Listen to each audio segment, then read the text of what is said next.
time for the Lovable Me Show. Based on the award-winning book series, I Am a Lovable Me.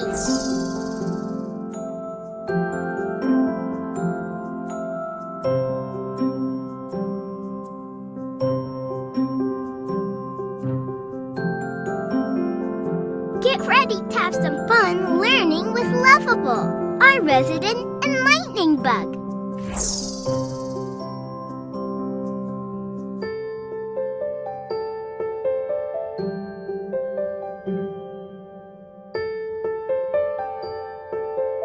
Are you ready? Close your eyes and let's count to 3. 1, 2, 3. Now open them. Here we go.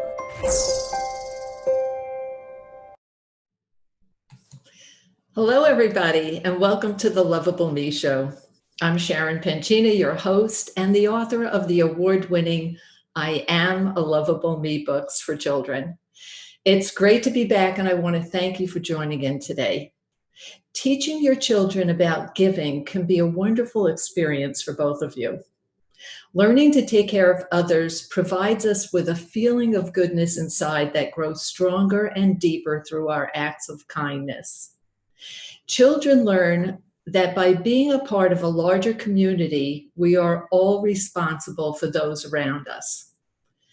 Now, you can start introducing your child to charitable giving when they're about the ages of 3 to 4 years old. This age, they begin to understand that everyone has feelings.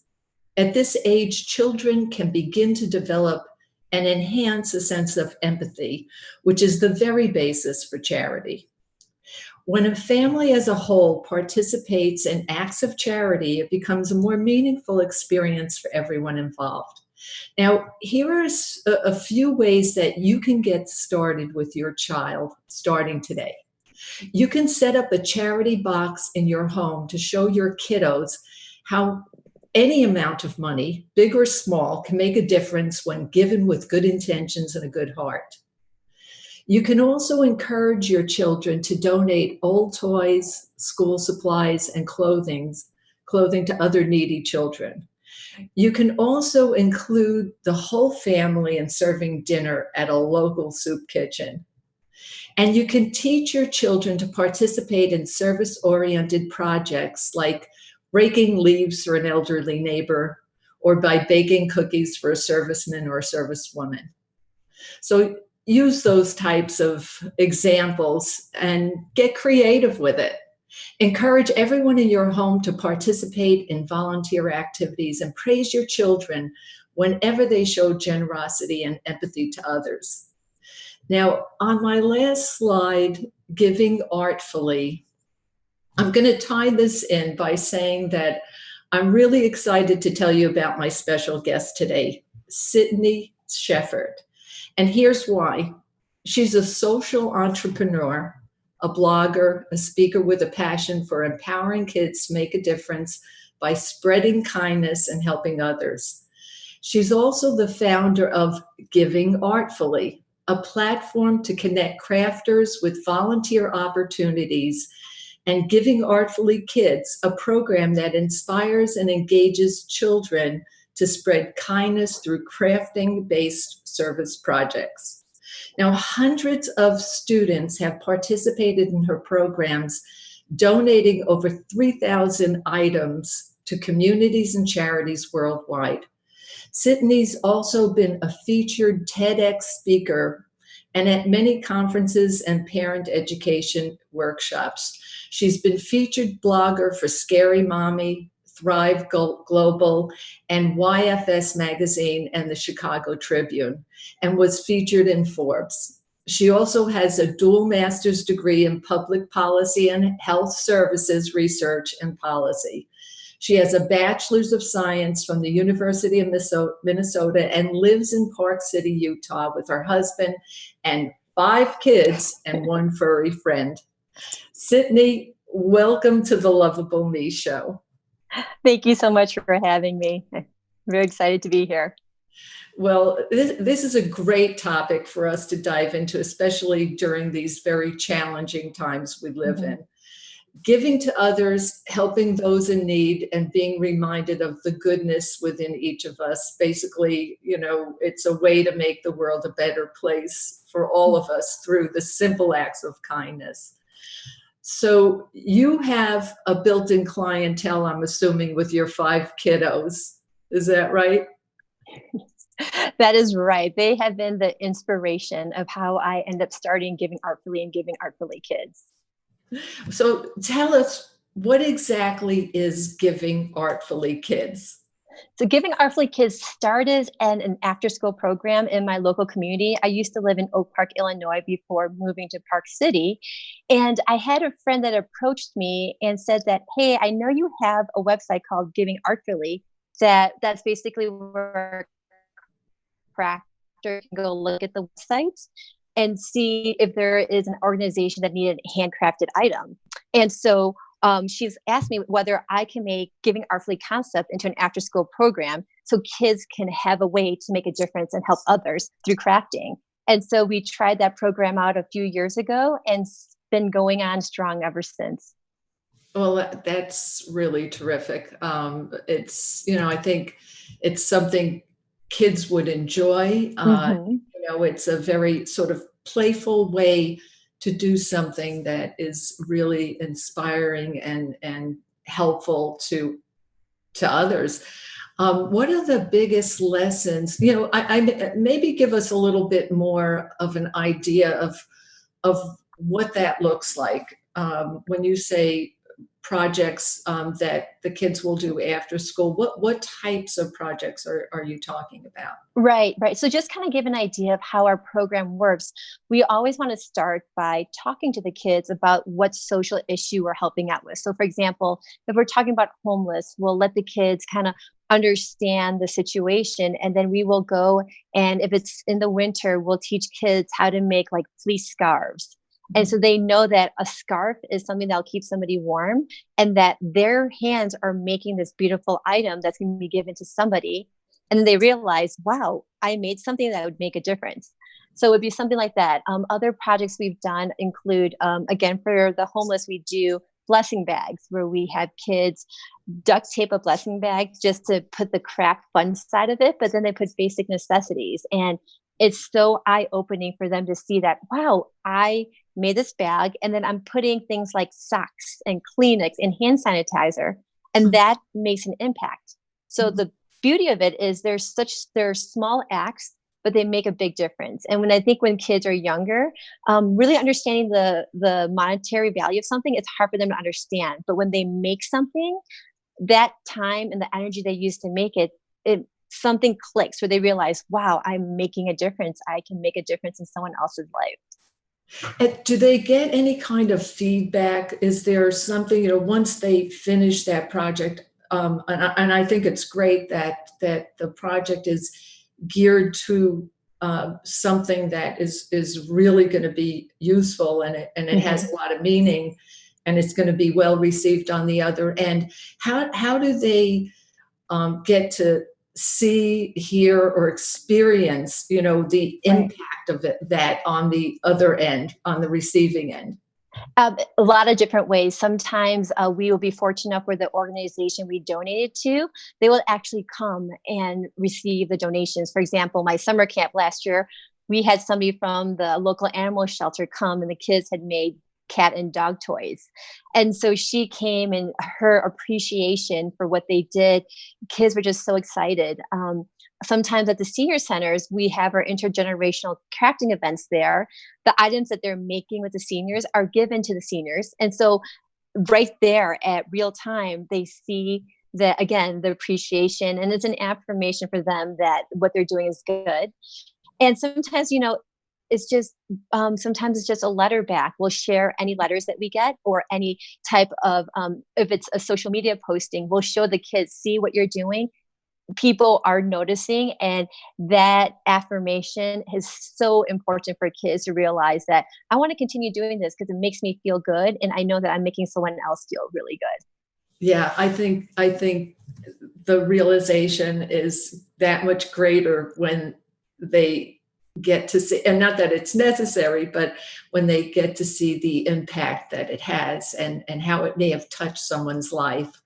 So I think Exactly. it's great. What are some of the biggest lessons that are learned from your classes and workshops?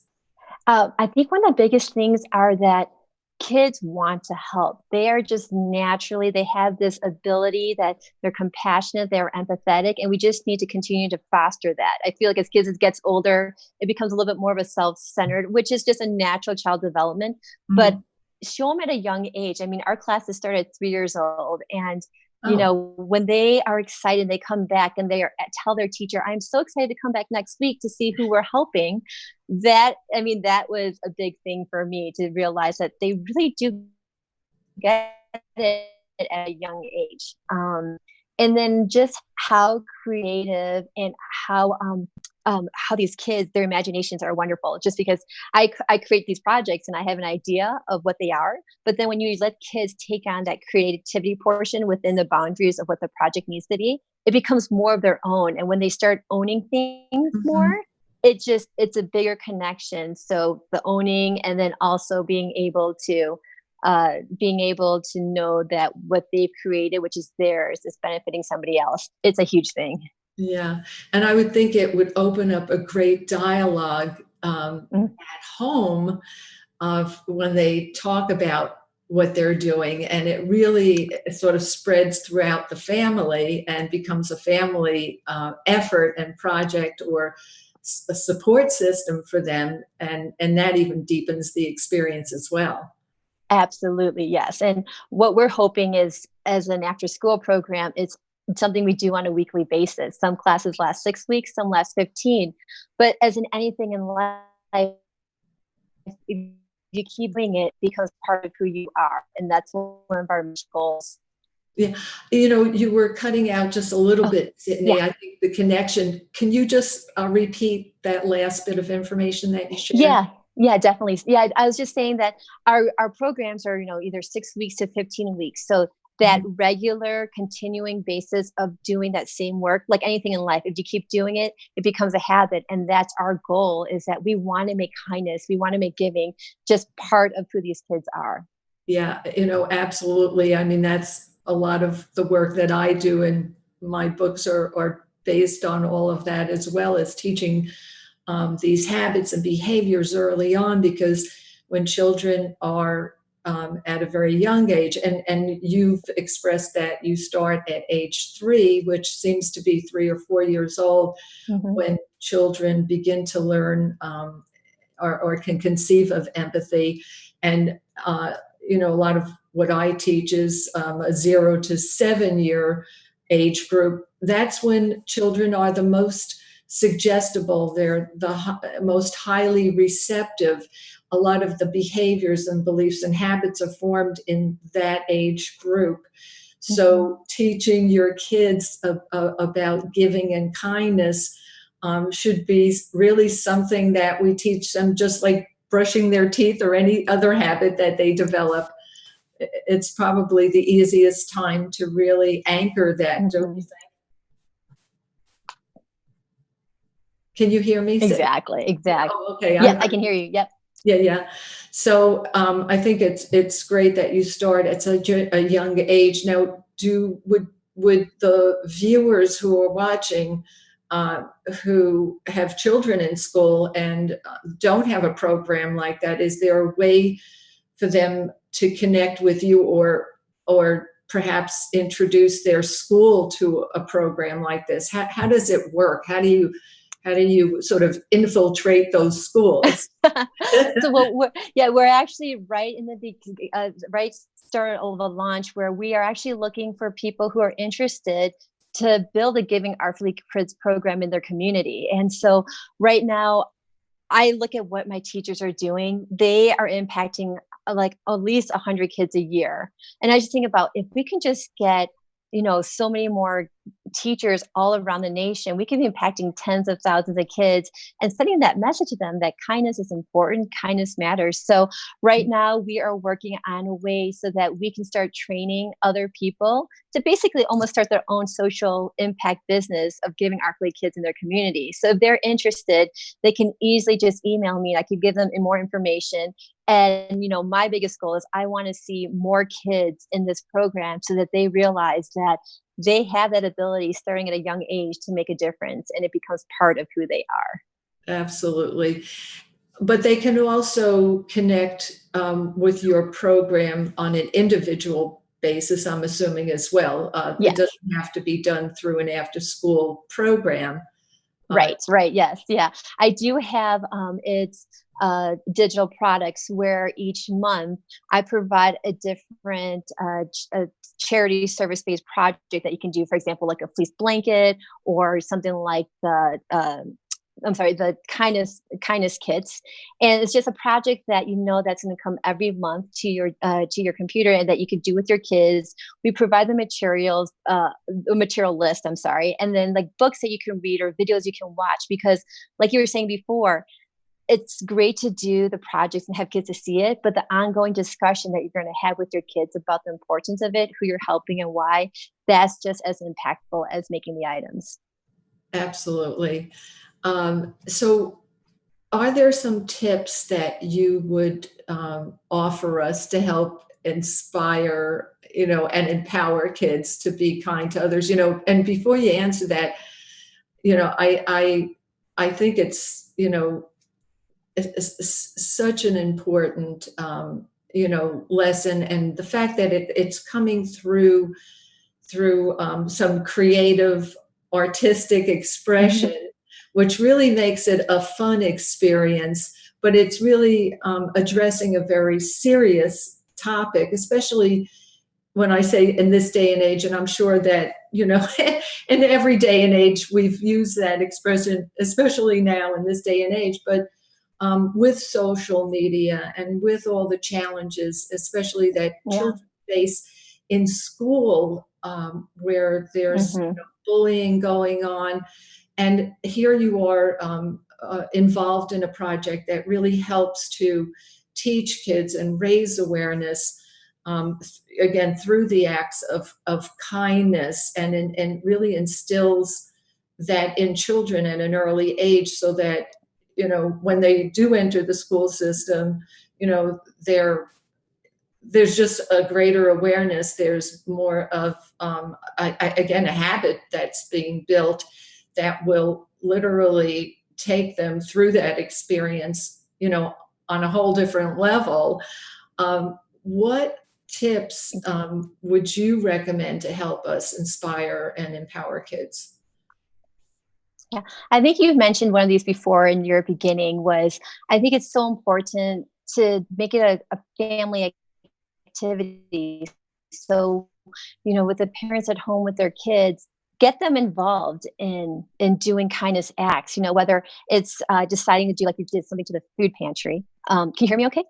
Okay. So like the food. Okay. Yeah. So just getting involved as a family. So from the beginning to the end, in your beginning was, I think it's something so they have part ownership of the whole process and the idea, because I think if we tell them, oh, kids, this is what we're going to do, it's like, oh, great, mom and dad are making us do this. But if you involve them in that process, kids love to feel like they have ownership in things. And so example, if you want to do something like donate to a food pantry, have the kids research it, have them figure out what do they need, what they don't need, have them collect the food, but then even have them deliver it, have them go through the whole process from research to delivery to affirmation. They see the whole thing. And then a very important one that I know I struggle with is we are the role models for the kids. So we need to make sure that if we want our kids to be kind, we need to be kind also. And, I think with the way our world is right now, it's so easy to judge people and just to show kids, what, that's not the way we want to be. We're not here to be judgmental. Let's be kind. Let's just be helpful. Let's look out for one another. And so that's just for me, that's a big thing. And so those two things I think are just great stepping stones to really start inspiring, empowering kids, and something that you could do with kids at a very young age, because they're always watching us. They're always mimicking. And you'll see that when they start repeating things you say, you're like, oh no, I better be a little bit more careful about, my actions and what I'm saying. Uh-huh. Exactly. We are the role model. So the more we show enthusiasm and we're inspired to help others, and even, in our day-to-day life, you're at the grocery store and, someone cuts in front of you and you just don't get overreactive to it. And, everything they see are going to be the things that they're going to mimic, especially at a young age. Yeah. Do you recommend, when you embark on a project with with your child, perhaps, maybe making some, especially for younger kids who might not have an awareness of, who do I want to, get started on a project to help? And there's so many, obviously, different areas of need. To sort of, maybe give them a choice of a few different potential projects and see if there's something that they sort of gravitate to. Yeah, absolutely. Yeah. Especially with the younger kids. And I think with the really young kids, we just make it simple. Like, hey, let's make a beautiful craft and let's send it to grandma. Because for them, they understand that. I don't think you could, for a 3-year-old, get into some very deep social issue with them. Right. But I think with the young ones, start as simple, bake cookies for the neighbor, bring something to the police department or fire department, like something very tangible and concrete. And yeah, I definitely think with the young ones, options are good, but we just have to make sure it's appropriate for that age, so they really understand what they're doing and how that's impacting other people. Right. And so you have the projects that are, from what I understood, that are approved by various charities. How does that work? And as what? Yeah. So what? Oh, sorry. Go ahead. Yeah, yeah. So the projects we have, oftentimes we'll contact them and we'll tell them that, hey, we are wanting to put your charity on our website as one of our charity crafting projects. Would that be okay? And then what are the guidelines? Where do they mail them? So we want to give you all that information so that you can just focus on working with your kids, on giving them the experience of helping somebody else. And so the only legwork that they would really have is gathering materials. But oftentimes, as a parent, you find out that you have a lot of those materials at home already. And so are the project, if they involve themselves with Giving Artfully, are those materials sent to them, or you send them a sort of an instructional guide? Yeah, so they'll have to get their own materials, but we will provide the material list where you can buy them. Oftentimes links to Amazon. We'll give them the instructions of how to do the craft.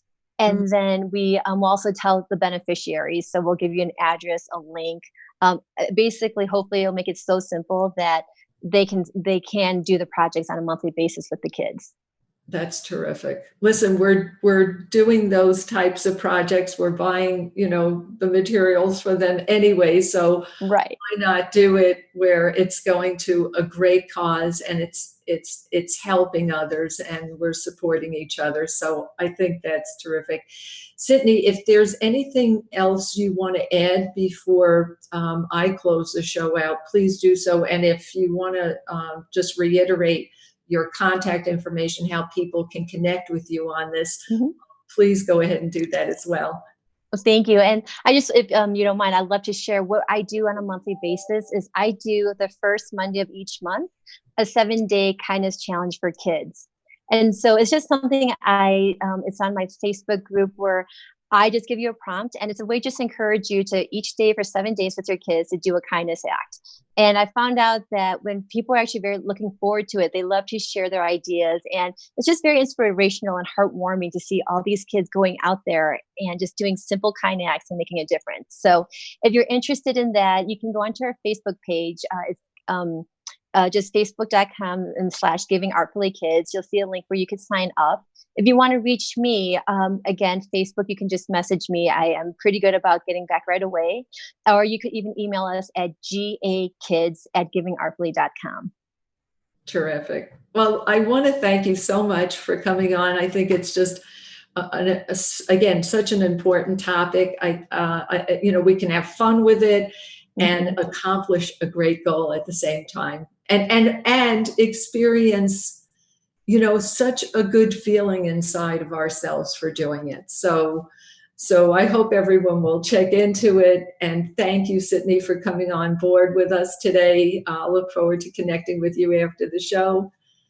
And please be sure to check out all the I Am a Lovable Me books today by clicking on the link at the very end of this video. They're available in hardcover as well as audio iBooks. Also, you'll never miss any of our great shows by watching us on Facebook, YouTube, and Periscope every Friday at 1:00 p.m. Eastern Standard Time.